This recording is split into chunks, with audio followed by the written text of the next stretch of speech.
नमस्कार, मैं सानिका और आप सब देख रहे हैं न्यूज 21 खबर दोपहर में। आप सभी का स्वागत है। चलिए शुरुआत करते हैं आज की खबरों के साथ। पहली खबर हमारी मारवाड़ जंक्शन से आ रही है। मारवाड़ जंक्शन के सरियारी थाना पुलिस ने अवैध मादक पदार्थों के खिलाफ बड़ी कार्रवाई करते हुए 42 किलोग्राम 350 ग्राम अवैध डोडा पोस्ट के साथ 3 तस्करों को गिरफ्तार किया है। ये कार्रवाई जिला पुलिस अधीक्षक मोनिका सेन के निर्देशन में चलाए जा रहे अभियान के तहत काली घाटी क्षेत्र में की गई है। थानाधिकारी हुक्म गिरी ने बताया कि नाकाबंदी के दौरान एक कार को रुकवाया गया, जिसकी आगे चल रही बाइक पर सवार 2 युवक एस्कॉर्टिंग कर रहे थे। पुलिस ने कार चालक और एस्कॉर्ट कर रहे दोनों बाइक सवारों को दबोच लिया। कार की तलाशी लेने पर उसमें से 42 किलो 350 ग्राम डोडा पोस्ट बरामद हुआ। पुलिस तीनों तस्करों से फिलहाल गहन पूछताछ कर रही है। पाली से ललित तिवारी की रिपोर्ट। नागौर जिले के रियावंडी उपखंड की ग्राम पंचायत थांवला में आयोजित ग्रामीण सेवा शिविर 2026 आमजन के लिए बड़ी राहत लेकर आया है। अटल सेवा केंद्र पर आयोजित इस शिविर में 22 विभागों ने एक ही छत के नीचे सेवाएं दी। शिविर की सबसे बड़ी उपलब्धि हरिजन समाज के करीब 40 वर्ष पुराने भूमि बंटवारे का विवाद का आपसी सहमति से निस्तारण रहा। राजस्व विभाग ने मौके पर 7 पट्टे जारी किए, 5 बंटवारा प्रकरण सुलझाए, 50 नामांतरण और 30 शुद्धियां की। चिकित्सा विभाग ने 441 लोगों की स्वास्थ्य जांच कर 85 आयुष्मान कार्ड बांटे। इसके अलावा जलदाय विभाग ने 3 खराब हैंडपंप ठीक किए और शिक्षा विभाग ने 160 विद्यार्थियों का नामांकन कराया। शिविर में ग्रामीणों ने कस्बे के भीतर से पुनः रोडवेज पर संचालन शुरू करने की मांग को लेकर अधिकारियों को ज्ञापन भी सौंपा। रियाबंडी से ब्यूरो रिपोर्ट।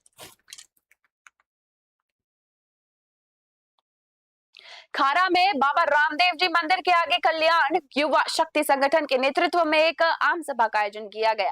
इस कार्यक्रम में सभी समाजों, जातियों और सभी धर्मों के लोगों ने बढ़ चढ़कर उत्साहपूर्वक भाग लिया।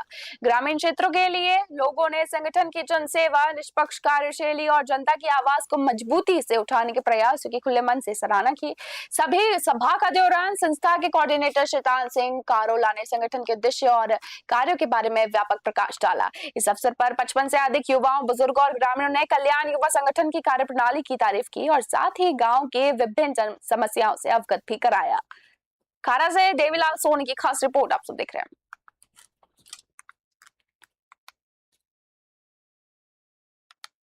न्यूज 21 नेशनल चैनल में खबर खौफ के साए में सैकड़ों छात्राओं पढ़ने को मजबूर। हेडलाइन से न्यूज प्रसारित होने के बाद जिला कलेक्टर के निर्देश पर गठित टीम ने मारवाड़ जंक्शन के राजकीय सीनियर उच्च माध्यमिक विद्यालय का निरीक्षण किया।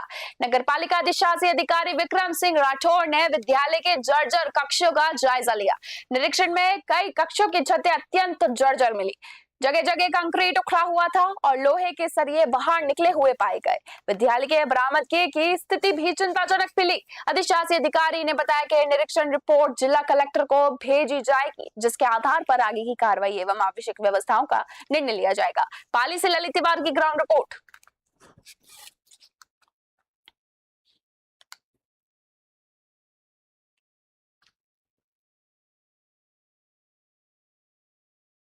राजधानी जयपुर के सीकर रोड स्थित धर्माड़ा निंदड़ गांव में सड़क चौड़ीकरण कार्य शुरू होने के साथ ही स्थानीय ग्रामीणों और ठेकेदार के बीच विवाद खड़ा हो गया। पिछले कई महीनों से टूटी सड़क से परेशान ग्रामीणों ने जयपुर विकास प्राधिकरण के अधिकारियों से दोनों और समान रूप से सड़क चौड़ी करने के लिए मांग उठाई थी। ग्रामीण महीप सिंह, दिनेश जांगीर, बलवीर सिंह राठौर, प्रकाश सेन और विनोद प्रजापत सहित अन्य निवासियों का आरोप है कि एक तरफ अधिक और दूसरी तरफ कम चौड़ीकरण किए जाने से भविष्य में यातायात व्यवस्था प्रभावित होगी। विवाद के चलते मौके पर लोगों की भीड़ जमा हो गई। फिलहाल निष्पक्ष निर्माण कार्य की मांग को लेकर स्थानीय लोग और ठेकेदार के बीच बातचीत का दौर जारी है। हमारे से राहुल जोशी की खास रिपोर्ट आप सब देख रहे हैं।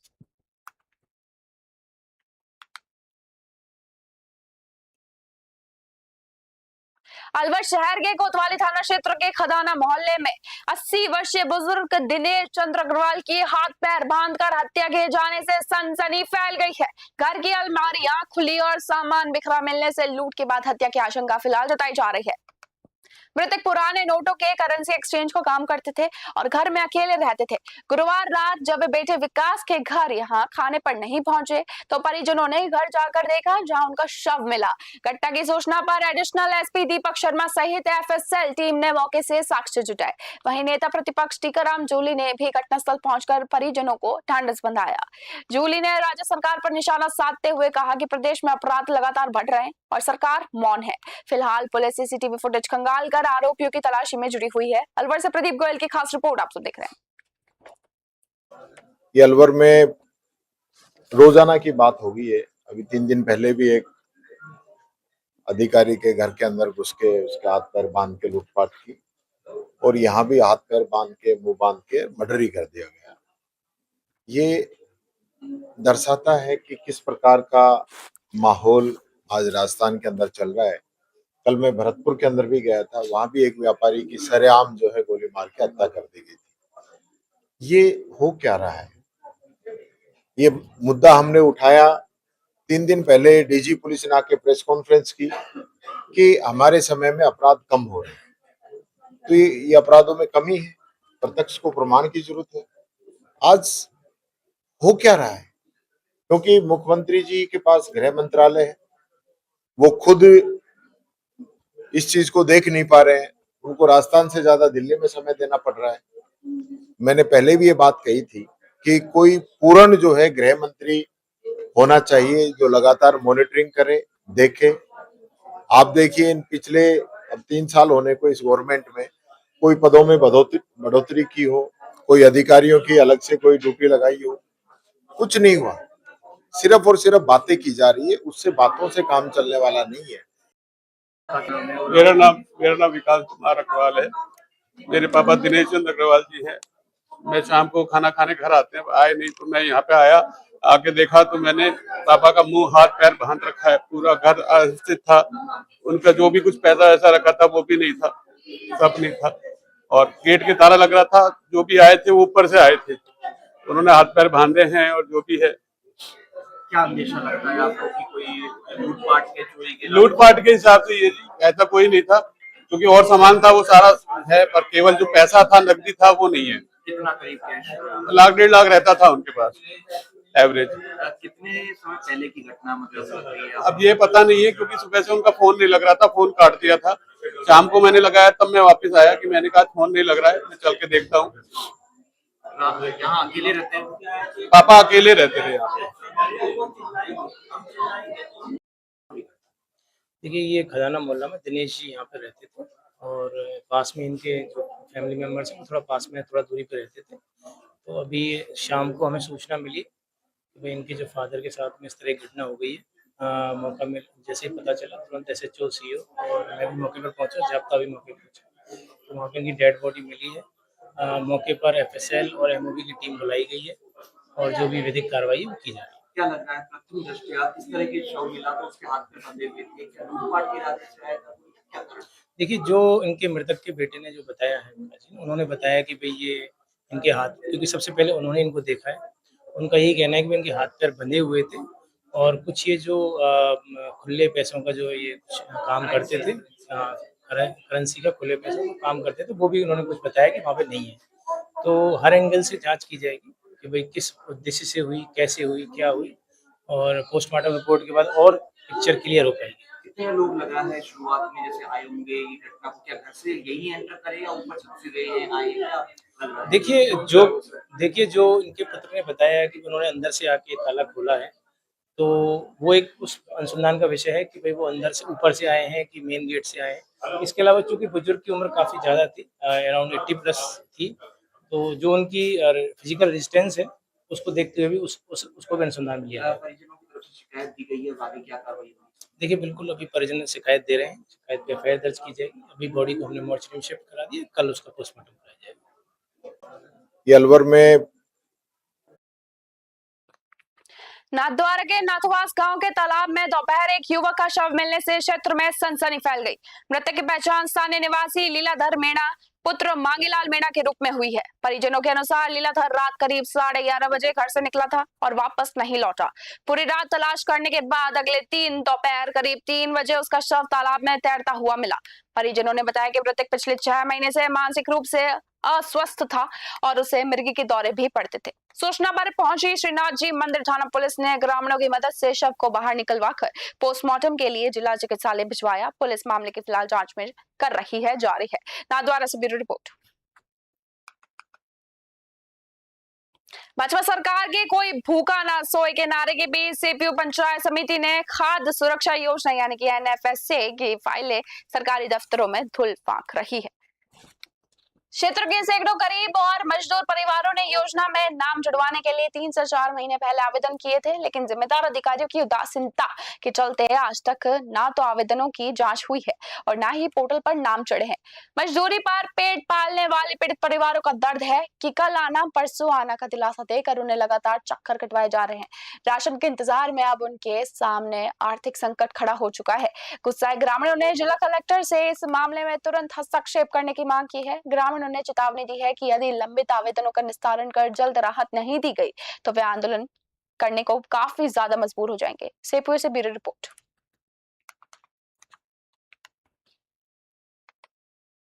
कोटा शहर के आरके पुरम थाना पुलिस ने ऑपरेशन गरुड़ व्यू फेज 2 के तहत बड़ी कार्रवाई करते हुए भूसे की आड़ में हो रही अफीम तस्करी का भांडाफोड़ किया है।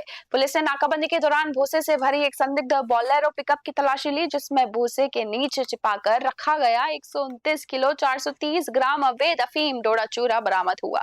पुलिस ने मौके से 2 शातिर तस्करों यानी कि शैतान गुर्जर और रामेश गुर्जर को गिरफ्तार कर लिया और पिकअप को फिलहाल जब्त कर लिया है। आरोपियों के खिलाफ NDPS एक्ट के तहत मामला दर्ज कर पुलिस ये पता लगाने की कोशिश में है कि अवैध खेप कहां से लाई गई थी और इसे कहां पहुंचाना चाहिए था। कोटा से सुरेश कुमार पटेरिया की रिपोर्ट। श्रीगंगानगर जिले के सादुल शहर के वार्ड नंबर 17 में घर के बाहर गाड़ी खड़ी करने की मामूली बात को लेकर 2 पक्षों में खूनी संघर्ष हो गया।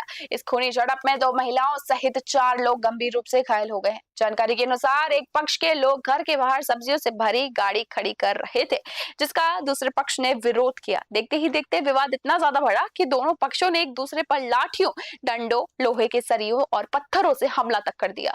सभी घायलों को तुरंत अस्पताल पहुंचाया गया, जहां से की गंभीर हालत हो देखते हुए श्रीगंगानगर रेफर किया गया है। सूचना पर पहुंची पुलिस ने स्थिति को संभाला और मामले की फिलहाल जांच शुरू कर दी गई है। श्रीगंगानगर से साहब राम की खास रिपोर्ट।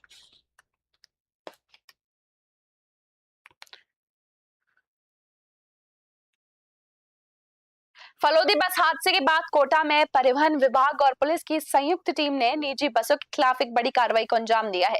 सुरक्षा नियमों का उल्लंघन करने और नियमों की अनदेखी करने पर टीम ने बाबू ट्रेवल्स और जाखड़ ट्रेवल्स की एक स्लीपर बस को मौके पर ही सीज कर दिया है।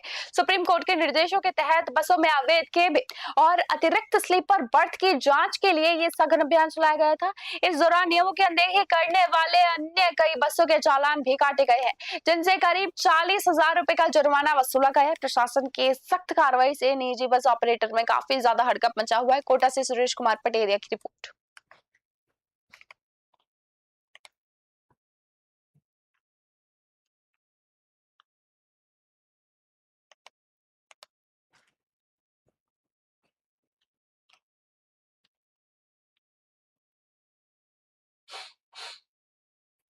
खास सुरक्षा विभाग ने भिवाड़ी स्थित वरुण बेवरेजेस लिमिटेड पर बड़ी कार्रवाई करते हुए स्टिंग एनर्जी ब्रांड के 21,200 कैफिनेटेड बेवरेज सीज कर लिए हैं। विभाग ने भ्रामक लेबलिंग के आरोप में ये एक्शन लिया है और उत्पादों के नमूने जांच के लिए प्रयोगशाला में भेज दिए गए हैं। ये कार्रवाई आयुक्त डॉक्टर टी शुभंगमला और जिला कलेक्टर अतुल प्रकाश के निर्देश पर की गई है। खास सुरक्षा अधिकारी हेमंत कुमार यादव ने बताया कि उत्पाद के लेबल पर स्टिमुलेटेड माइंड और एनर्जाइजेस बॉडी जैसे दावे लिखे गए थे, जो FSSAI के नियमों के तहत भ्रामक प्रचार की श्रेणी में आते हैं। इसके अलावा शुद्ध आहार मिलावट पर वार अभियान के तहत होटल RC पैलेस से दही और पनीर के नमूने भी लिए गए हैं। अलवर से प्रदीप गोयल की खास रिपोर्ट आप सब देख रहे हैं।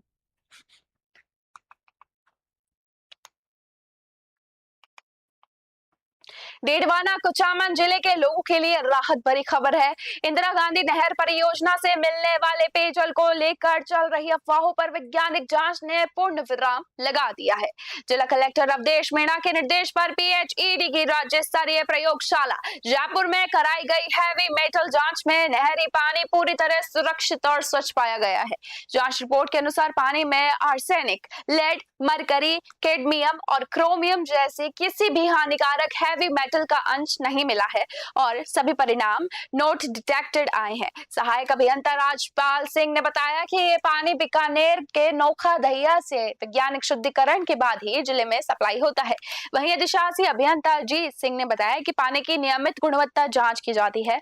जिला प्रशासन ने आमजन से सोशल मीडिया पर फैलने वाली भ्रामक अफवाहों पर ध्यान न देने और निश्चिंत होकर पानी का उपयोग करने की अपील की है। डीडवाना से गुलाम नबी आजाद की रिपोर्ट।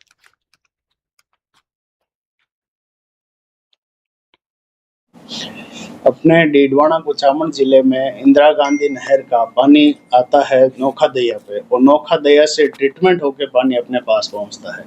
जिसकी केमिकल पैरामीटर है उसकी जांच तो निरंतर होती रहती है। उसमें कलेक्टर साहब ने निर्देश दिए थे कि इसकी जो हेवी मेटल्स होते हैं उसकी भी जांच कराई जाए, जिसमें आर्सेनिक, कैडमियम, लेड और वो होते हैं जो कैंसर कोजिंग एजेंट कहा जाता है जिनको मेटल्स में, तो उसकी जांच कराई जाए कि भाई ये पानी में है तो नहीं, जिससे ये संभावना बनी रहती है कि भाई कैंसर हो सकती है। तो उसकी जांच के लिए सैंपल भेजा था अपन ने नागौर से और वो सैंपल जांच हुआ है जयपुर के लेबोरेटरी में।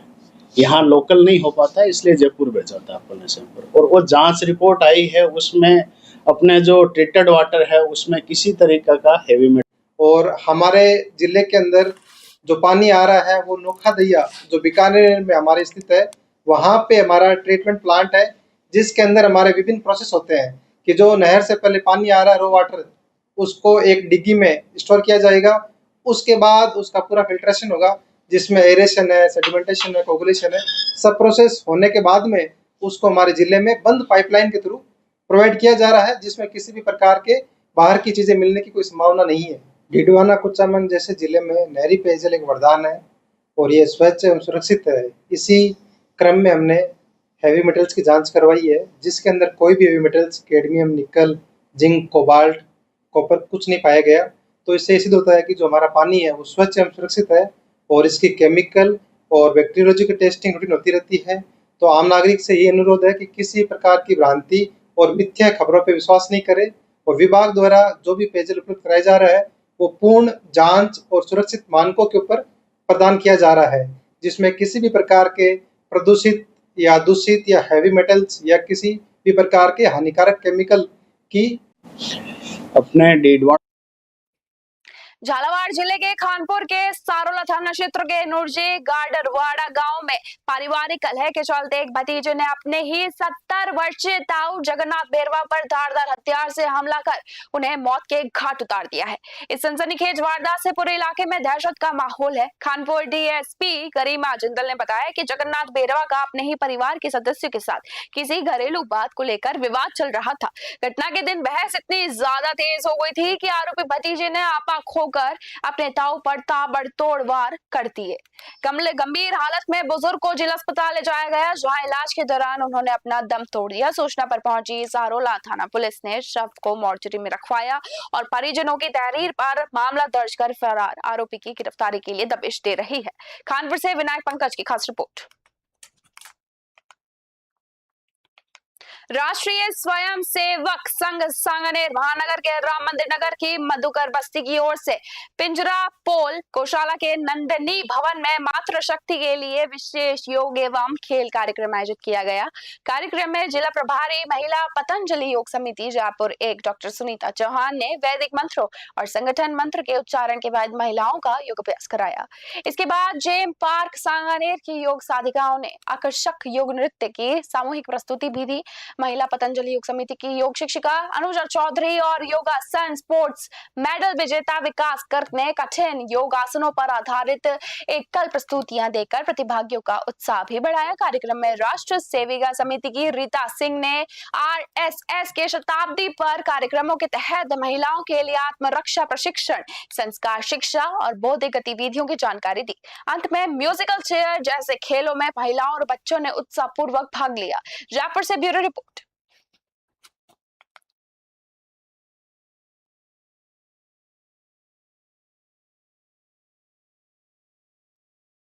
खबर दोपहर में बस इतना ही। देखते रहिए न्यूज़ 21। धन्यवाद।